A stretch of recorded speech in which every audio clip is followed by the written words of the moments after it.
Quand on voit des coureurs débuter et avoir des premiers conseils, la première chose qu'ils font, c'est qu'ils s'étirent.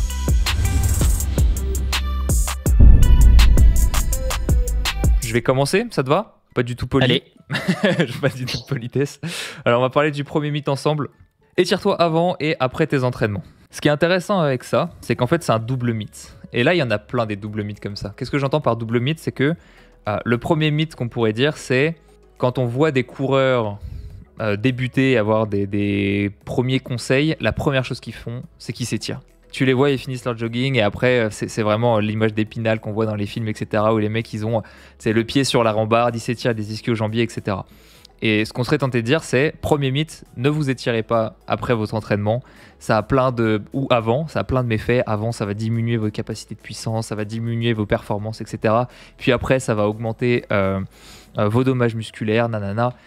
J'aurais pu régler ce premier mythe comme ça, mais là on fait face à un double mythe. Ça veut dire que ne pas s'étirer avant un effort c'est mal, c'est un mythe aussi, et ne pas s'étirer après un effort c'est pas bien parce que ça augmente les dommages musculaires et donc les courbatures. En soi c'est vrai, mais le fait de juste généraliser à ne vous étirez pas après un entraînement, c'est un mythe aussi.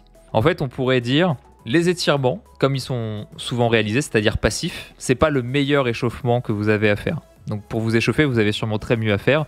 Donc si vous vous étirez avant un effort, pourquoi pas, vous avez très sûrement mieux à faire. Déjà c'est le premier truc. Rappelle-nous ce que tu veux dire par étirement passif. Étirement passif, c'est on tient une position statique et on tient une position statique et voilà, c'est ça. Et après, soit on reste à la même angulation, soit on va augmenter l'angulation pour rester à une douleur perçue égale. Ce que je veux dire par là, c'est que les protocoles d'échauffement, ils sont partagés sur campus, vous les connaissez.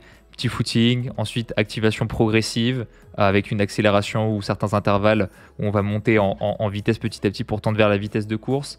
Quelques gammes potentiellement pour récupérer un peu d'amplitude articulaire. Évidemment un échauffement articulaire aussi, voire un échauffement musculaire. Et potentiellement des étirements dynamiques parce que la course à pied, c'est pas des arts martiaux. La course à pied, c'est pas de la gymnastique. On va pas demander des angulations ultra importantes qui vont nécessiter vraiment un long passage aux étirements puisque la performance passe par l'amplitude articulaire. Seulement, quand on commence à avoir un bon niveau, courir à 20 km/h de manière relâchée, ça demande quand même une bonne amplitude. Courir à même plus vite que ça sur certains intervalles, type sprint ou ligne droite, ça demande une certaine amplitude. Et donc, c'est bien quand même de préparer son corps. Et donc, avoir des étirements dynamiques, c'est-à-dire des balancés de jambes sur le côté, en avant, en arrière, ou bien des mouvements qui demandent une grande amplitude, c'est quand même pas mal. Et puis même, on pourrait dire un talon-fesse, quelque part, ça peut être un exercice de mobilité. Je double ce double mythe en disant que si vous sentez que vous étirez pour une raison qui m'est inconnue, mais vous ferez du bien à l'échauffement, en fait, vous étirez 10, 20, 30 secondes, c'est pas ça qui va baisser drastiquement votre performance.